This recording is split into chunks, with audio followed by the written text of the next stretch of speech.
Doyumsuz Lezzetler kanalımıza hoş geldiniz. Bugün sizinle beraber lahmacun yapacağız. Hadi başlayalım. İlk önce kırmızı biber ve yeşil biber karışımımızı döküyoruz. Kıymamızın üstüne domates salçası ve biber salçamızı döküyoruz.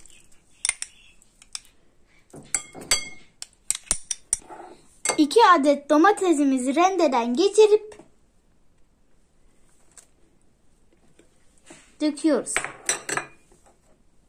Soğan ve sarımsağımızı döküyoruz.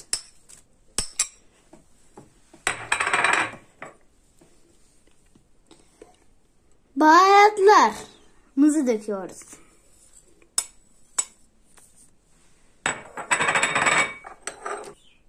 Maydanozumuzu döküyoruz.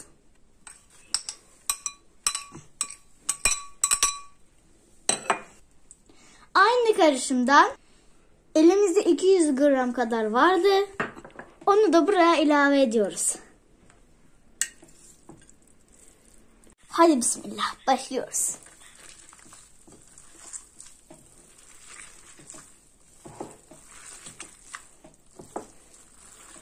İç malzememiz hazır, dolaba gidiyor.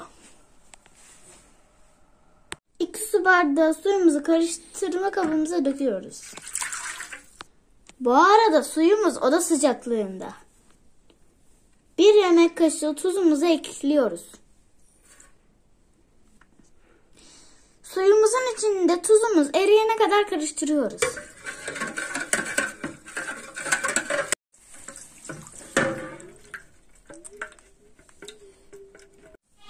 Tuzumuz eridi. Yavaş yavaş unumuzu döküyoruz.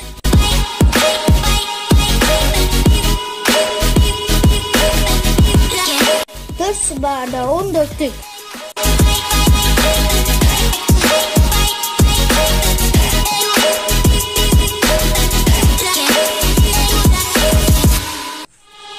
Beşinci bardağımızı ekliyoruz.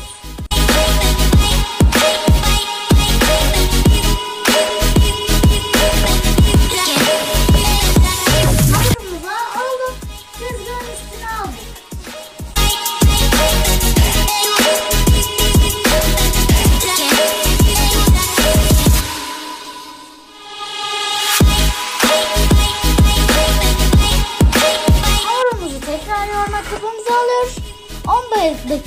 15 dakika dolapta bekletiyoruz. Sonra 15 dakika sonra geri alıyoruz. Hamurumuzu 15 dakika dışarıda beklettik. Şimdi gene yoğuruyoruz.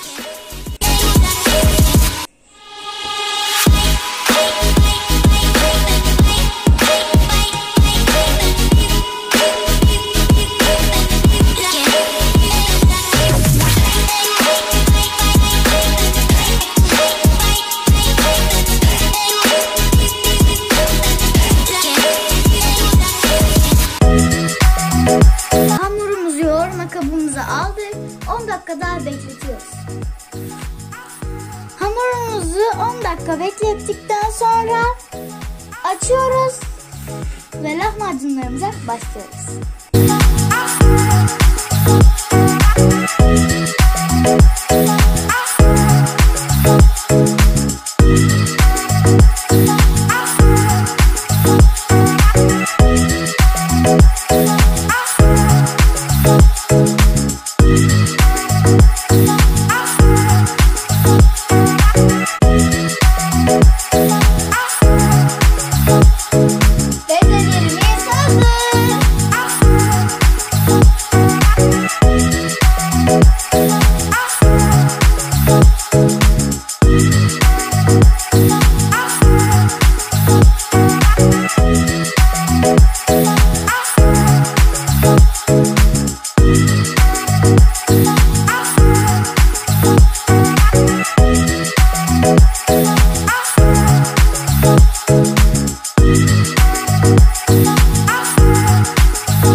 İnanmayacaksınız ama lahmacunlar hazır.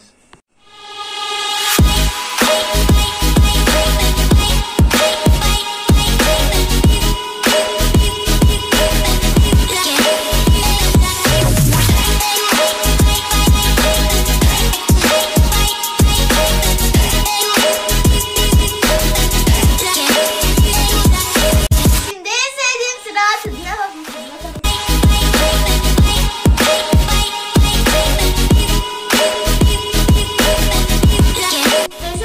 Kanalımıza abone olmayı ve yorum yazmayı unutmayın. Sizi çok seviyorum. Bye bye.